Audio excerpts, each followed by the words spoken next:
HONEYDRIPPER as a Chameleon, The Many Faces of Roosevelt Sykes, presented by Roberta Freund Schwartz. Schwartz. Roberta is an associate professor of historical musicology at the University of Kansas, with areas of specialization in the music of Renaissance and African American music. Her areas of research interest include the early music of Spain, musical patronage, transitional interpretations of African American music, the blues, and rock and roll. She is the author of How Britain Got the Blues, The Transmission and Reception of American Blues Styles to British Isles, which won the 2008 Association of Recorded Sound Collections Award for Best Historical Writing on Blues. She's been the chair of the ARSC Awards Committee since 2005 and has served as the director of the Kansas University Archive of Recorded Sound from 2001 to 2005, and currently acts as the archive's advising director. Well, she is currently working on a monograph about the city blues of the 1930s. And come on.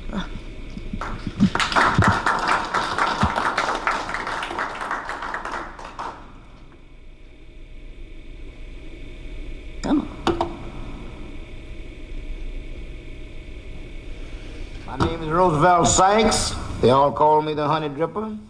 That's my professional name. Sykes, the father of modern blues piano, was one of the most prolific and successful recording artists of the 1930s and 1940s. However, he was far more than that: an influential songwriter, mentor, accompanist, bandleader, and talent scout.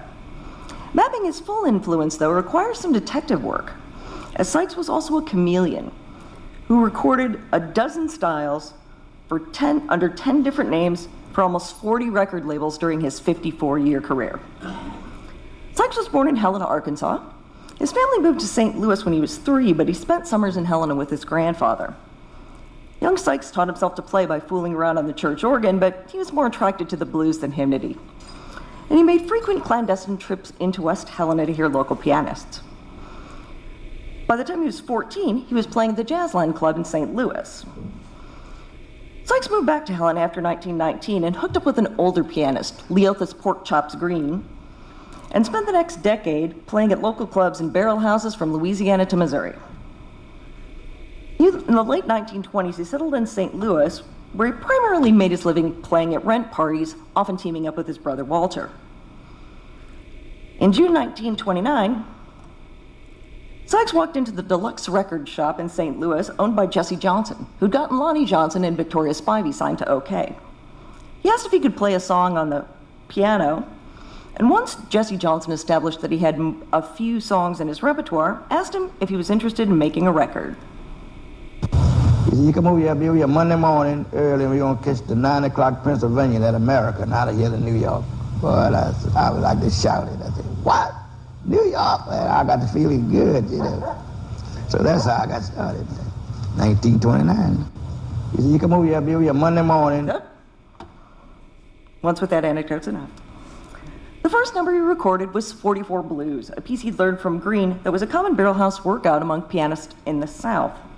It didn't have any lyrics, so Sykes gave it some, playing on various interpretations of the title: caliber of pistol, a train, and an address. They're delivered in a powerful, urbane, resonant voice.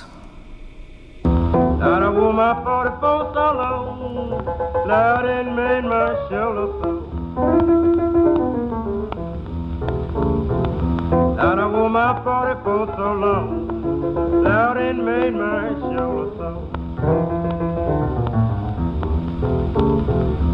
After this what I want to, ain't gonna wear my 44 no more. The disc was a hit, but before OK could arrange a follow-up session, Johnson arranged for Sykes to record at Paramount. As he'd already signed a contract with OK, Sykes recorded under his childhood nickname, Dobby Bragg. Singletree Blues was likely a hit, as the Memphis Jug Band recorded a similar version, As I Whipped My Woman with a Single Tree, a few months later.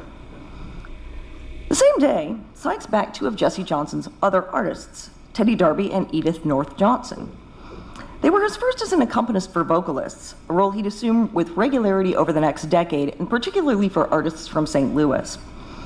Sykes was an unusually sensitive accompanist who tailored his performance to the vocalist. Save for fills, he employed a more chordal approach than on his solo recordings and didn't try to intrude with technique or embellishment. One of the sides he accompanied by Edith North Johnson, Jesse Johnson's wife, was Honeydripper Blues, which would later inspire the moniker that Sykes would adopt. I wake up every morning, babe, with the rising sun. All thinking about my honey dripper and all the wrongs he's done. In November, Sykes was back at OK, recording 8 sides under his own name. He wasn't asked to return and didn't record again for OK until 1941, so likely none of the titles sold very well. But that didn't really hurt his career a bit. He hadn't even left Chicago before he traveled to Grafton, and Dobby Bragg accompanied 2 more St. Louis artists, vocalist Maybelle Miller and a Sykes protege, Specs McFadden. The session yielded Groceries on the Shelf and People, People Blues, McFadden's 2 most enduring hits, and in fact, he and Sykes re-recorded both titles twice more, in 1933 for Bluebird and 1937 for Decca. Between sessions, Sykes sometimes remained in Chicago to play rent parties, but most often he returned to St. Louis, where he'd used the money from his first OK session to buy a juke. However, he still played at clubs, most frequently with singer-songwriter St. Louis Jimmy Oden, a partnership that endured for more than 15 years. In June 1930, Sykes cut his first sessions for Victor. Never at a loss for pseudonyms, he adopted the moniker Willie Kelly. Though savvy record buyers probably noticed that Kelly's 44 Blues and 3220 Blues sounded an awful lot like Roosevelt Sykes. On the track Give Me Your Change, Sykes comes within a hair like this close to inventing rock and roll 25 years early.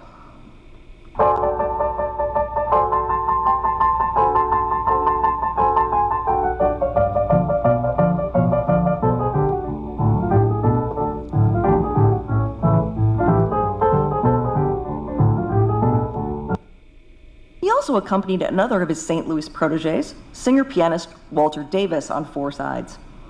Davis was too nervous to do anything but sing, but that was enough.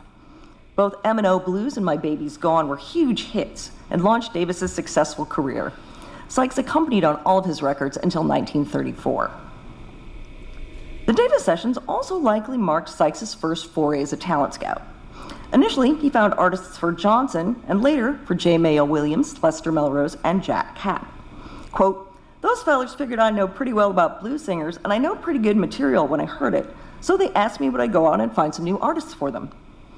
Henry Townsend, another St. Louis artist, suggested that Sykes had ulterior motives for his scouting activities.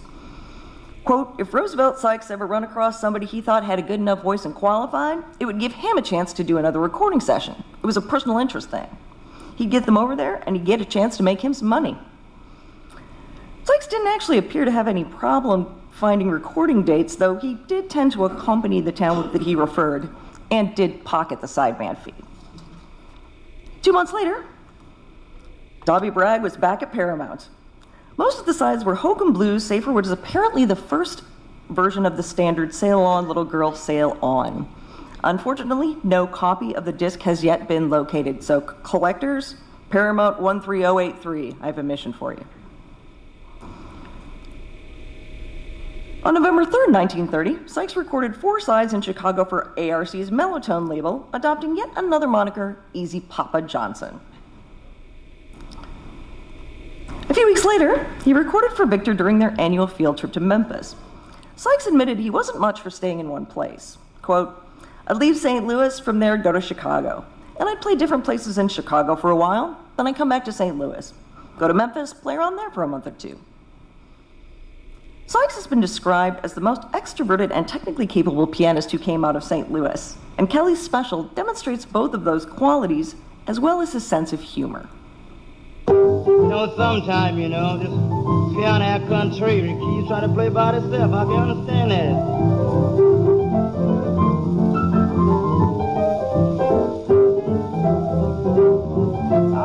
and they just go on play anyway. I don't know hardly what to say. Sykes may have gone rambling after the session, as he didn't record again until June 1931. Victor was in Louisville primarily to record hillbilly artists, but it was more than willing to allot sides to Willie Kelly, as well as the St. Louis artists he'd brought along: Walter Davis, guitarist Henry Townsend, Townsend's brother Minnie, R.T. Hannon, and Clifford Gibson, who occasionally played clubs with Sykes in St. Louis. All but Henry Townsend were talent that Sykes had secured. More than a year later, Sykes recorded sides for Champion under his own name, likely indicating that his OK contract had expired by that point. As was his custom, he accompanied or played duets with St. Louis artists. Mary Johnson had been recording for a while, but it was the first session for Artie Mosby and Sykes' friend, Jimmy Oden. The two solo titles he recorded during that session, Mr. Sykes' Blues and the first version of the standard Highway 61 Blues, are considered two of his best pre-1942 sides. Have you ever been to Memphis? You stopped down in Hollywood.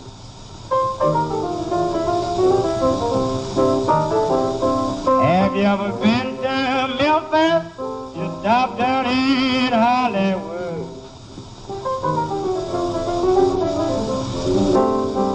All the women out there don't mean no one man no good. At that point, the recording industry was in dire straits, and blues recording tapered off to nearly nothing. ARSC and Vocalion cautiously resumed recording in the spring and early summer of 1933.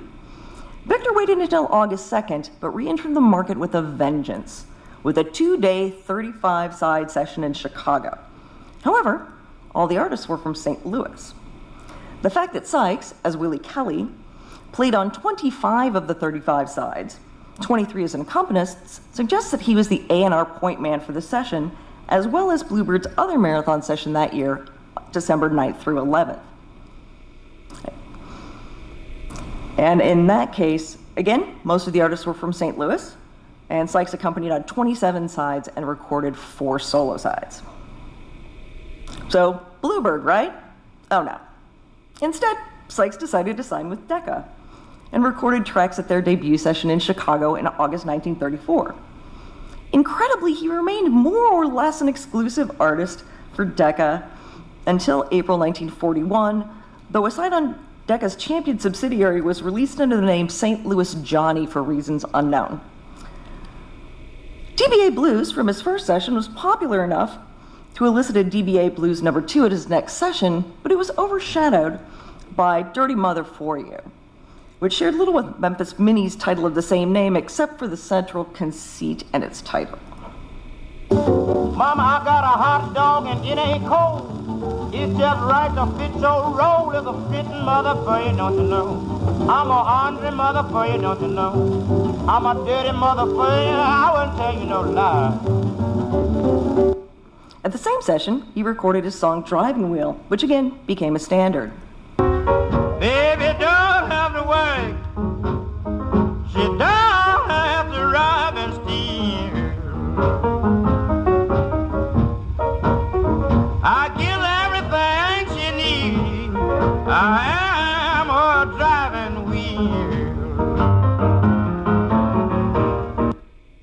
A few days later, he waxed the first version of his signature song with Kokomo Arnold on guitar. Look at here, pretty mama, says I ain't got no home. Look at here, pretty mama, I really ain't got no home. Will you let me drip my honey, baby, in your honeycomb? J. Mayo Williams liked the song's potential and decided to bill Sykes as the Honeydripper on all the sides from that session, and in fact then became his regular signature name. In April 1937,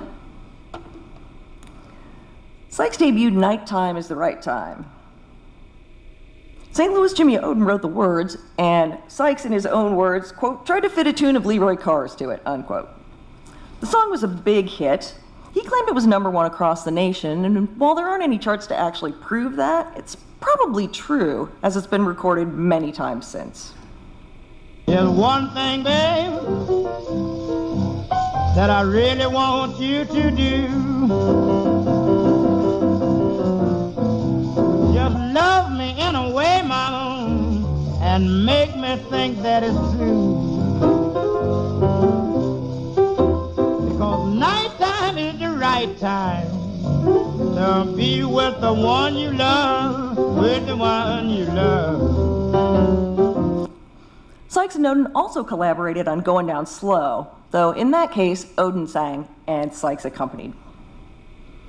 Until 1941, Sykes recorded approximately 8 tracks for Decca every 6 months, a combination of hokum, country blues, boogie-woogie, and sentimental fare.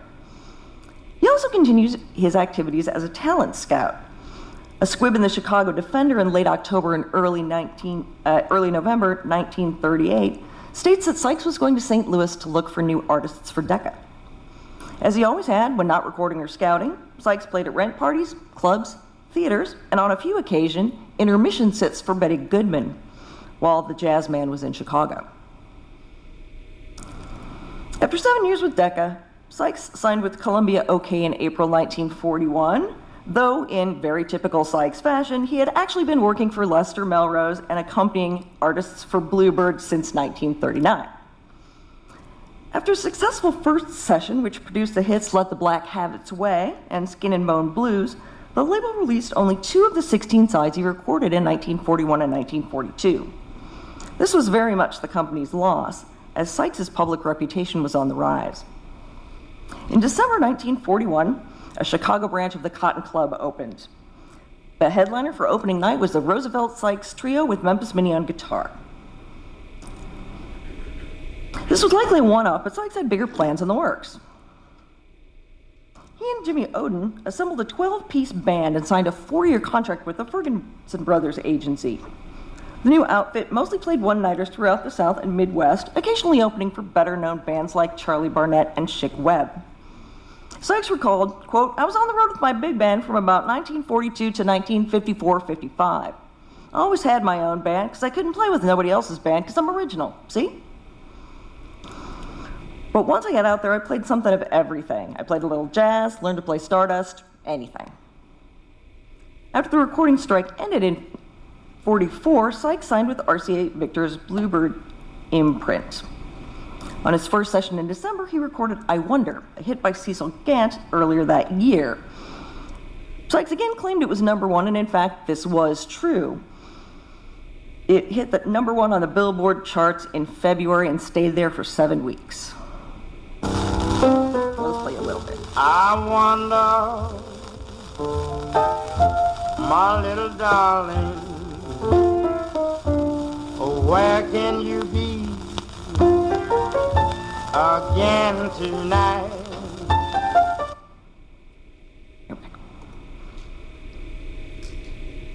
As no contract could hold him, Sykes re-recorded the number for several other labels later that year.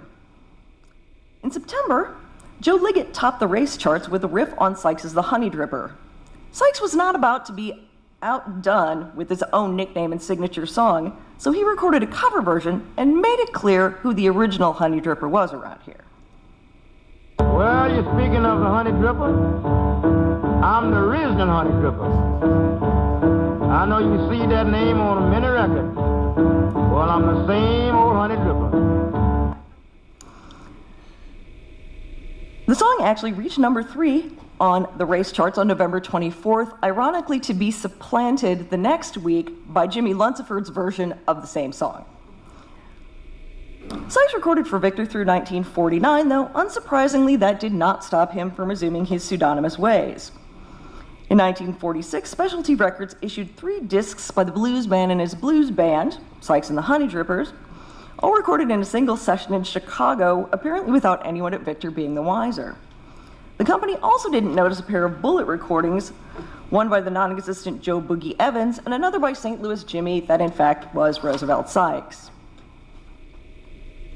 Sykes recorded with the Honeydrippers, a variable group of 6 to 7 players, until 1949 and intermittently until 1960. The ensemble highlights Sykes' stylistic fluidity and his ability to play, quote, some of everything. So just very quickly, a little swing. Pop, D-Bill, spell it backwards means bib, D-Bob. Take a chill, you can't go wrong with Bob D-Bill. Jump blues.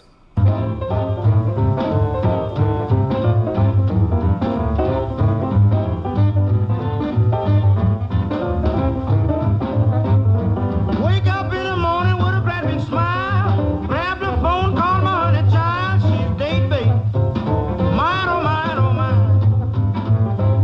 Sweeter than any grape that ever grew on a vine. Right, Johnny Walker, right. Little R&B. I've got to go and ain't coming back no more.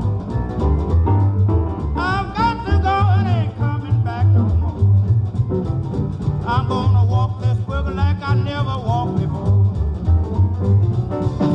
And a couple seconds of Raining in My Heart will, I think, do the The trick. storm is rising and it's raining in my heart.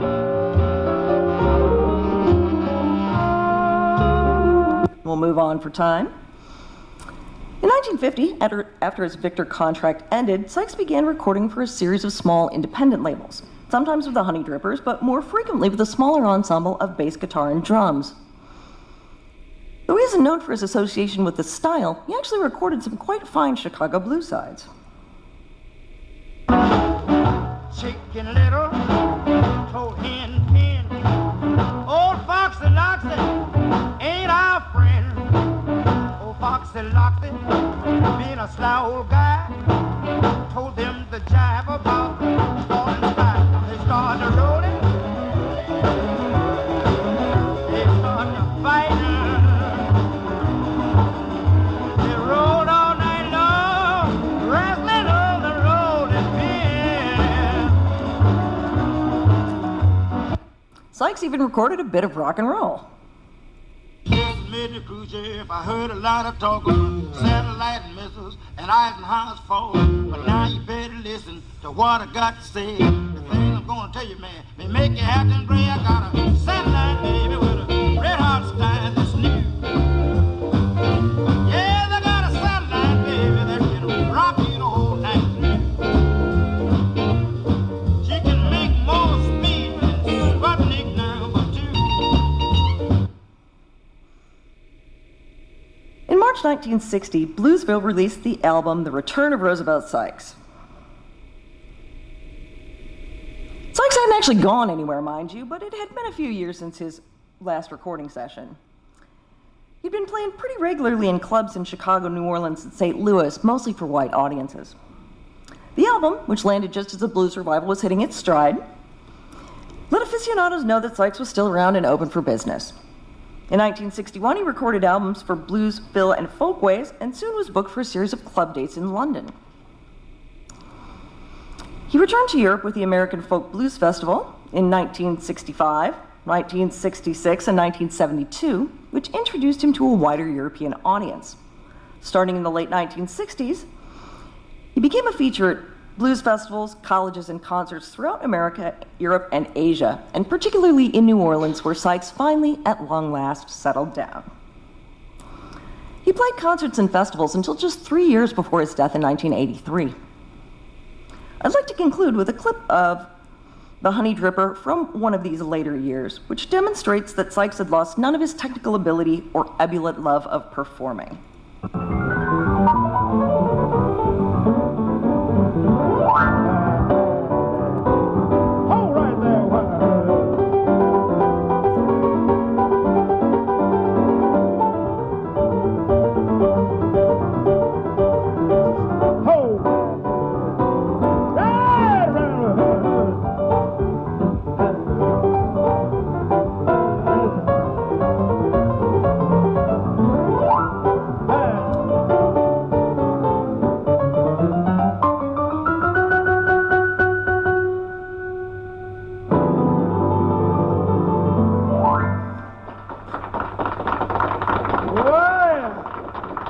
Thank you. All right.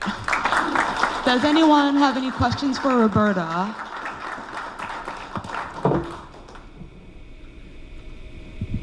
Hi, that was great. Is it really known who made up the different names that he used? Did he make them up, or did the record companies make them up? Oh, well, I know Dobby Bragg he made up because that was a childhood nickname. I've always gotten the impression that it was Sykes. So what do you want us to call you? Easy Papa Johnson? Anyone else?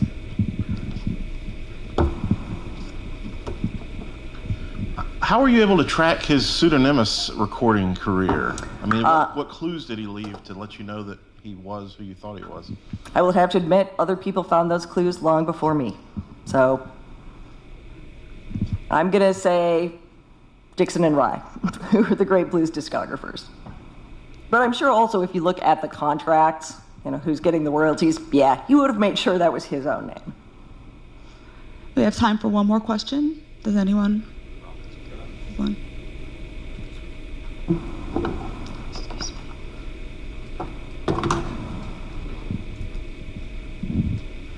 With respect to his association with Decca, Sammy Price seemed to be kind of a house pianist for Decca a lot Yes. in those years. But do you think he did also a lot of A&R, and any idea of any interaction between them? I have no idea. I wouldn't be surprised if they knew each other. They were both pianists. Sykes didn't accompany as much once he hit Decca. Then he primarily acted as a vocalist and scout. Okay, thank you, Roberta.